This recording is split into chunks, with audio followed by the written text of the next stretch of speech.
د شال ټلویزیون قدرمن اوریدونکو سلامونه. پام وکړئ د دې مهال لنډو خبرونو ته. پخواني ولسمشر حمید کرزي یو ځل بیا د طالبانو له حکومته غوښتي چې د نجونو پر وړاندې د زده کړو دروازې پرانیزي. د نوي ښوونیز کال په دورشل کې د افغانستان پخواني ولسمشر حمید کرزي ویلي چې له زده کړو د نجونو منع کول د ټولنې پرمختګ ته لوی خنډ دی چې ځوانان او کورنۍ کډوالۍ ته اړ باسي. هغه ویلي چې 3 کاله وشول چې د هیواد نجونې د خپلو ښوونځیو زنګ ته په انتظار له دې خوښۍ بې برخه پاتې شوي دي. نوموړي یو وار بیا د طالبانو پر حکومت غږ کړی چې د نجونو پر مخ د ښوونځیو او پوهنتونونو دروازې پرانیزي څو دوی هم وکولی شي د خپلو وروڼو په څیر تعلیم یافته شي او د هیواد د روښانه راتلونکي لپاره هڅه وکړي. د ماشومانو لپاره د ملګرو ملتونو د ملاتړ صندوق بیا تر دې څو میاشتې وړاندې ویلي و چې له شپږم ټولګي څخه پورته د نجونو پر زده کړو د طالبانو لخوا لګېدلي بندیز نږدې 1.5 میلیونه نجونې اغېزمنې کړي دي. پېښور ناران باغ کې د مفتي منیر شاکر د جنازې لمونځ ترسره شو.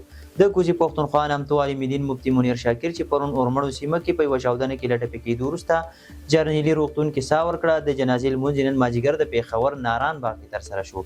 د نوموړي په جنازه کې له بېلابېلو سیمو څخه زرګونه کسانو ګډون کړی و.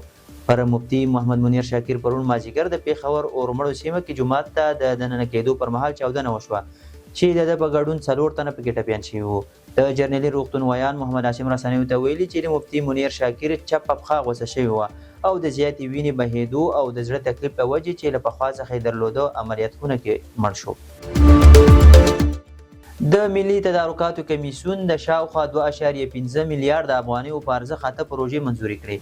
د ریاست الوزرا اقتصادي مرستیال مولا عبدالغني برادر اخون په مشرۍ د ملي تدارکاتو کمیسیون د شاوخوا 2.5 میلیارډ افغانیو په ارزښت د 8 پروژو قراردادونه منظور او د 14 نورو تعدیل کړل.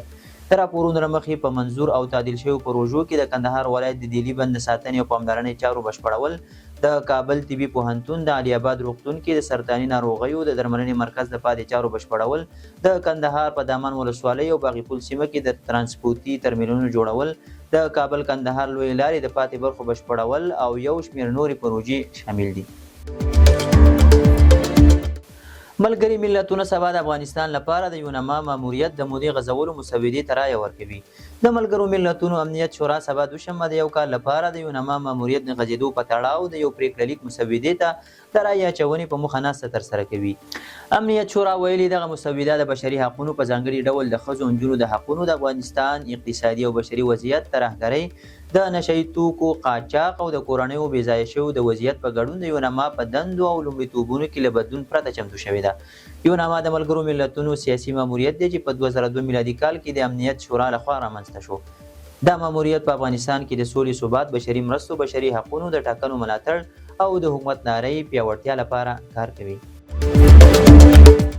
افغانستان روان کال له کابل، کندهار او بلخ هوایي ډګرونو له لارې د 215 میلیون ډالرو په ارزښت صادرات او واردات ترسره کړي دي. د معلوماتو له مخې د 215 میلیون ډالرو لړلې 130 میلیون ډالر صادرات او 180 میلیون ډالر واردات تشکیلوي. د صنعت او سوداګرۍ وزارت ویلي دغه صادرات او واردات اتریش، اردن، اسپانیا، متحده عربي امارات، اندونیزیا، انګلستان، امریکا، سویلي افریقا، المان، چین، هند او یو شمېر نورو هیوادونو ته شوي دي. یاد وزارت زیاته کړې چې د افغانستان د صادراتو عمده برخه وچه میوه، زعفران، وچ او تازه انځر، عناب، توره جلغوزه او لاسي صنایع او وارداتو کې بیا درمل او برقي توکي شامل دي. افغانستان ته له اقلیمي بدلون سره د مبارزې لپاره 10 میلیون ډالر بودیجه تصویب شوې ده. د طالبانو حکومت د چاپیریال ساتنې ملي اداره وایي دغه بودیجه د چاپیریالي اسانتیاو نړیوالې ادارې لخوا د کم وده هیوادونو صندوق شورا ناسته کې تصویب شوې ده. د چاپیریال ساتنې ملي ادارې نن یکشنبه په یو خبرپاڼه کې لیکلي چې د چاپیریال ساتنې او د ځایي ټولنو د ژوند د ښه والي په برخه کې د ټولنې پر بنسټ د اقلیم بدلون ته د ځواب ویلو پروژه د ځنګلونو کرنې او د معیشت ښه والي له لارې تمویل شوې ده. د راپورونو له مخې یاده پروژه به د 15 کلونو لپاره د بدخشان او کونړ په ولایتونو کې پلي کیږي چې موخه یې د ځایي ټولنو د اقلیم بدلون پر وړاندې مقاومت زیاتول او د هغوی معیشت ښه کول دي. د ټاپي پروژې چارې په هرات ولایت کې په چټکتیا سره روانې دي. د قانون او پټرولیم وزارت ویلي د ټاپي سترې پروژې چارې د هرات ولایت په سرحد آباد سیمه کې په چټکتیا سره روانې دي. د عاید وزارت په وینا اوس مهال د ټاپي پروژې د 10 کیلومترو په اوږدوالي چارې بشپړې شوي دي او د 3000 مترو په اوږدوالي د هرات تور غونډۍ لوی لارې په اوږدو کې د نللیکي د غځولو لپاره سړک هم رغول شوی دی. یاد وزارت زیاته کړې چې د سروې ماشینرۍ د نللیکو راوړل او نورو اړین توکو په برخه کې هم زیات پرمختګ شوی دی چې په راتلونکي کې به د یادې پروژې چارې لا ګړندې شي. میدان وردګ ولایت کې د 4 میلیون افغانیو په ارزښت د بسکټ جوړولو د 2 کارخونو فعالیت پیل کړ. د صنعت او سوداګرۍ ریاست مسؤلین وایي د خصوصي سکتور په پانګونې او د دوی په ملاتړ میدان وردګ ولایت کې د 4 میلیون افغانیو په ارزښت د بسکټو 2 کارخانو پر فعالیت پیل وکړ. د میدان وردګ ولایت د صنعت او تجارت رئیس محمد خان ځواک ویلي چې دغه فابریکې د اقتصادي پراختیا لپاره مهم ګام ګڼل کیږي او ورسره به سلګونو کسانو ته کاري زمینه هم برابر شي. د معلوماتو له مخې دغه فابریکې په 4 ساعتونو کې تر 1400 کیلوګرامه بسکټ تولیدوي. د امریکا غږ راډیو کارکونکي رخصت او د ازادۍ راډیو بودیجه لغوه شوه. د امریکا ولسمشر ډونالډ ټرمپ د یو فرمان په صادرولو سره د امریکا غږ کارکونکي په جبري ډول رخصت کړي او دغه راز یې د ازادۍ راډیو بودیجه لغوه کړې ده. راپورونو کې راغلي چې د امریکا غږ په ګډون د دولتي رسنیو کارکونکي هم تر بلې خبرتیا رخصت کړل شوي دي. ولسمشر ټرمپ او متحدانو یې امریکا غږ د امریکایي مالیه ورکوونکو پر اوږو اضافي بار بللی دی.